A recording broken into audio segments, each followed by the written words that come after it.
All right, so we got a washer, front loader, LG washer. Now we're sitting on a hand truck.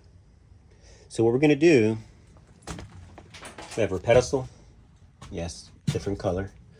Customer has it. We're gonna use it. So we are on the hand truck, as you can see. So this is how you want to do it, especially if you're by yourself. Now, if you have two people, you can set the pedestal down, get it in position to where you want it, and yes, you can lift the machine and set it on top. That's one way. Another way, by yourself, make sure your legs are all the way down so they're level. You're going to leave the rubber on, and what's going to happen, they're going to come and they're going to sit right here. You're going to have the kit. It's an installation kit that the screws you're going to have, and you're going to secure the unit there. That's the other section to make it secure. All right, so now what we're going to do, we're going to secure the machine. I'm inside of a little wash house, so make sure it's fully secured. And what you're going to do, you're looking for distance, this width between the hand truck and the washer. So you're going to have to move the washer away from the hand truck until you have enough room to set this in. Sometimes you might have to put a piece of wood underneath to raise it up so that everything is going to line up. So let's get the machine pulled back and get this strapped in. All right, so I'm by myself. I have a ratchet strap. It's strapped around the base of the machine, 1 foot on the machine. Now I'm going to grab the strap. I'm going to pull and bring the machine towards me. Make sure your drain hose, all of that stuff, make sure they're out the way, otherwise you're going to damage them.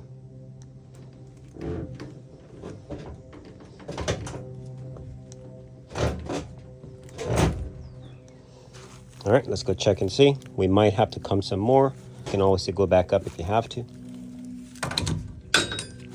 Let's try it. I think we might need to push it some more. That's pretty close, because you have the length of the legs as well. So let's pull it some more.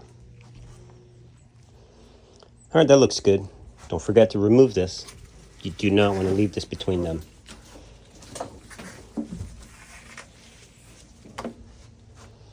All right, now let's lift. Make sure you have the face, drawer that opens, and legs going to go to the floor, obviously.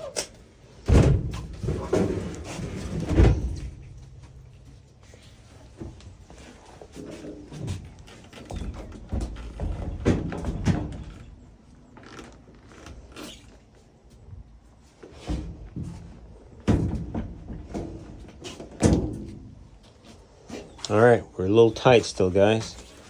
So we got to pull back down a little more. I thought it'd be enough. Pull it back out and go forward some more. Sometimes you can just wiggle it and just move it a little bit. See if you get it in. But you don't want to fight with it too much.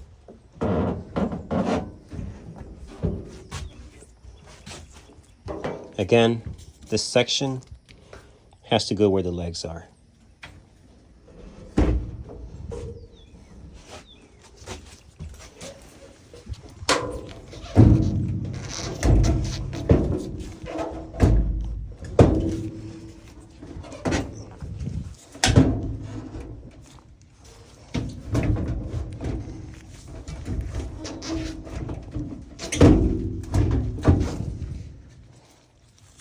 All right, that one's almost in. You can see how they're going to line up. Lower this. So let's find out.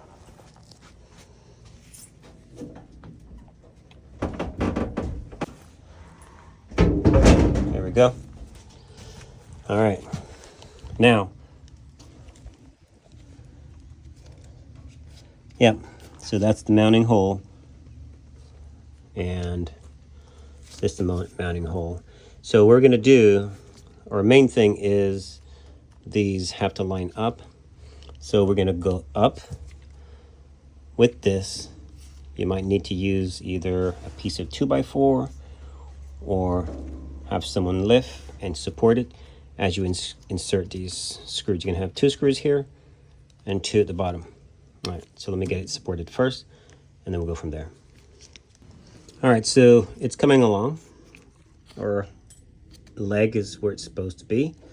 Now, we need to fine tune these, and what I'm going to do now, go ahead and insert these screws and work on getting the bottom ones in as well, get them lined up. Don't add or apply too much force as of yet.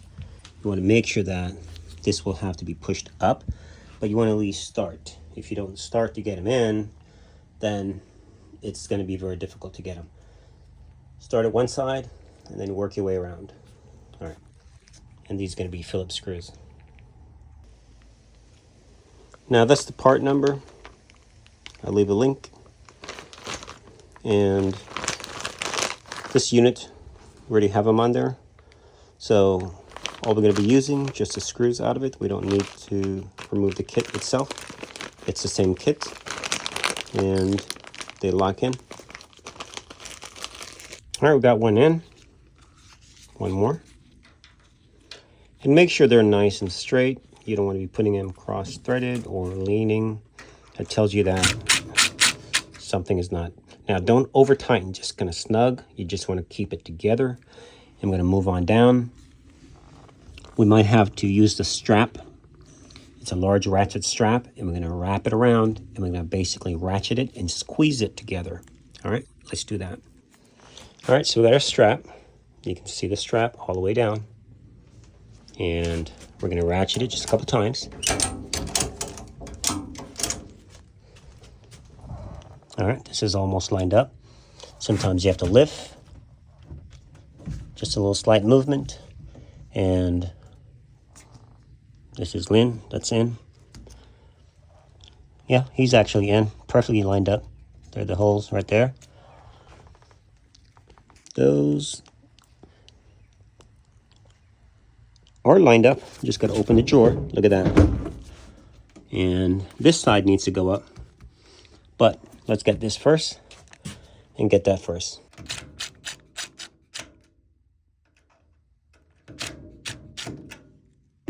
All right, so those are lined up. So let's get those in. All right, so we're pretty much lined up all the way around. And you want to make sure your legs are seated where they're supposed to. Now, you will have to probably open this drawer to get your screws in. It's a lot easier. If it's laying on its back, you could use anything to hold it up, even a bottle or something, and that will keep it suspended. Just be careful it doesn't fall and hit your hand.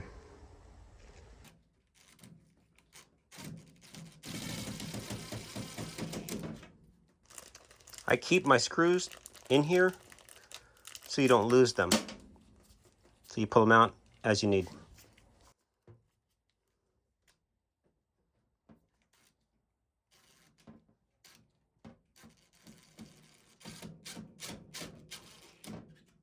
It should be up taller.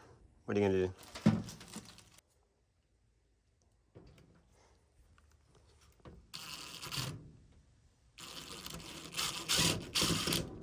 All right, so we got that one and the bottom one. So we do need a little more room, so let me scoot it.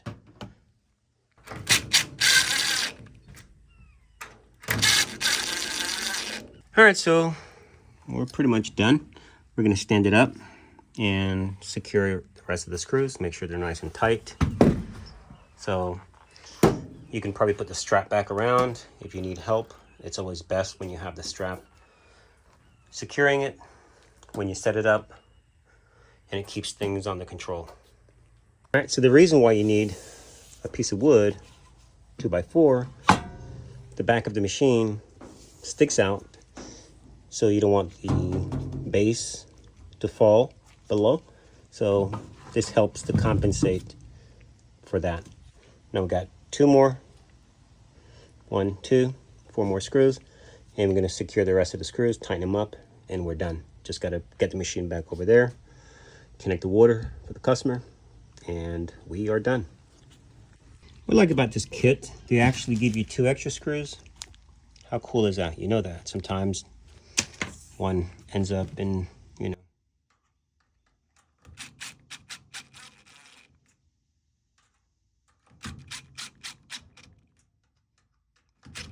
don't kill your threads now. Just be careful. If you're not good with an impact, don't use it. Use a manual.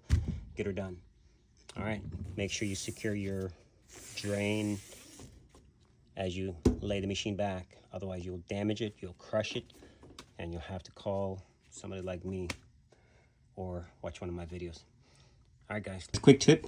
We're installing a washer, and this is your water supply line.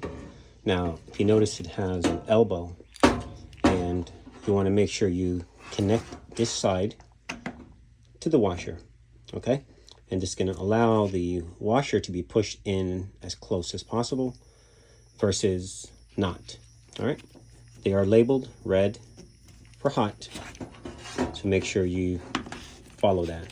Now, how much do you tighten these? Make sure you use your hand to tighten, and then follow along with your channel lock, and just nice snug. You don't need to go crazy. You do not need Teflon on these. They don't need it. They do have a rubber that seals along the perimeter. Now, since this machine has a pedestal, our water supply is here. We're in our cold, and you want to make sure that you have enough room. So we're actually going to disconnect the one from the machine. I was just showing you that. And we're actually going to remove the one from the machine and connect it here.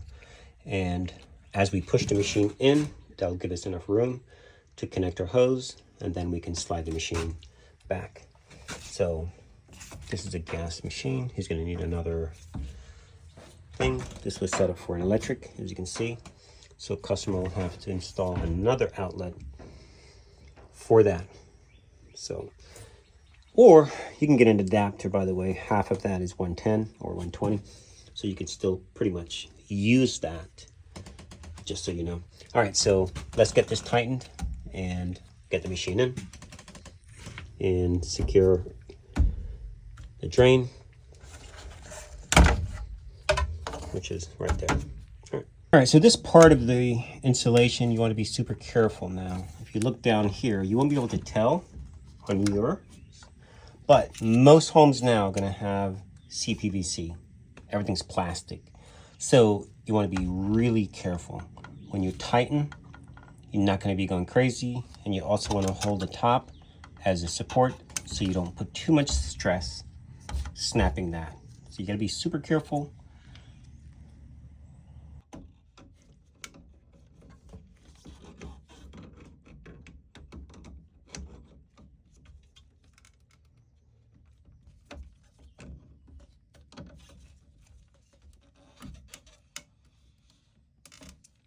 Should not be able to turn this off with your hand. If it's easily turned, you might get a drip or a leak. And a good practice, every time you do this, turn the water, the cold side on.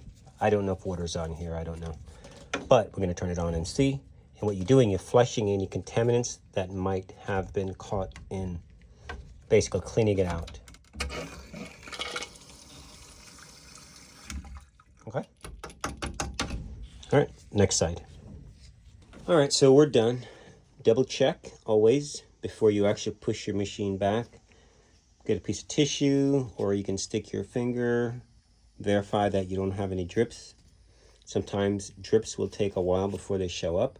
So give it about 2 to 3 minutes while the water's on. Just let it sit, watch it, verify that you don't have a leak. Now, we're going to be sliding this thing in. It might help you if it's a big machine, get some pads under the legs so you can slide it in nicely. And then you're going to have to level your legs, make sure the washer is nice and level. You can use a level just to make sure that it's nice and level. All right, job is done. Water's on, no leaks. This is on the outside, so to say, but we're still going to get a zip tie secure this so you don't have it accidentally coming out. Now, you don't want to stick too much down, okay? I say no more than 13 or 14 inches. Don't stick the whole thing down. Sometimes even around 12 inches. And then zip tie it off there. All right, guys. Thanks for watching.